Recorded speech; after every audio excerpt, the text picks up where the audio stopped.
भूतिया हवेली का रहस्य। रवि और उसके दोस्त एक रोमांचक यात्रा पर निकले थे।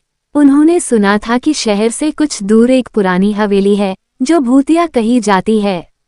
कहा जाता था कि वहां रात में अजीब आवाजें आती हैं और जो कोई भी अंदर गया वो कभी वापस नहीं आया।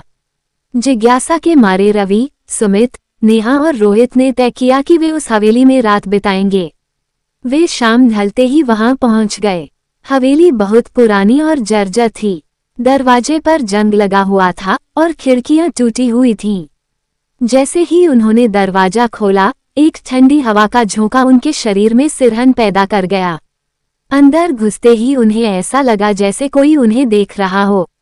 नेहा को लगा कि किसी ने उसके कंधे पर हाथ रखा, लेकिन पीछे मुड़ने पर कोई नहीं था। तभी अचानक एक दरवाजा जोर से बंद हो गया। सभी डर गए, लेकिन रवि ने हिम्मत दिखाते हुए आगे बढ़ने को कहा। वे हवेली के अंदर के कमरों को देखने लगे। हर जगह धूल और मकड़ी के जाले थे। तभी रोहित को एक पुरानी तस्वीर दिखी जिसमें एक परिवार खड़ा था। लेकिन जैसे ही उसने ध्यान से देखा, तस्वीर में खड़ा एक आदमी मुस्कुराने लगा। रोहित ने घबराकर तस्वीर नीचे गिरा दी।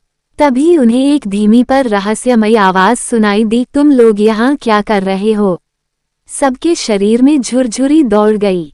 सामने सफेद कपड़ों में एक परछाई खड़ी थी। उसकी लाल चमकती आंखें और डरावना चेहरा देखकर नेहा चीख पड़ी।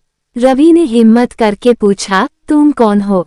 परछाई ने कांपती आवाज में कहा, मैं इस हवेली का मालिक था, लेकिन मेरे अपने लोगों ने मुझे मार दिया। मेरी आत्मा इस जगह में कैद है।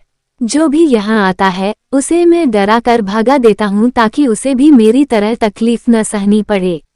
सभी दोस्त डर से कांपने लगे। भूत ने कहा, अगर तुम मेरी आत्मा को मुक्ति दिला सकते हो तो मैं हमेशा के लिए इस हवेली से चला जाऊंगा।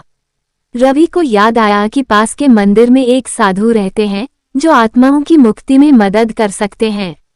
वे सब तेजी से वहां से भागे और साधु को लेकर आए। साधु ने मंत्रों का जाप किया और कुछ देर बाद वह आत्मा रोशनी में बदलकर गायब हो गई।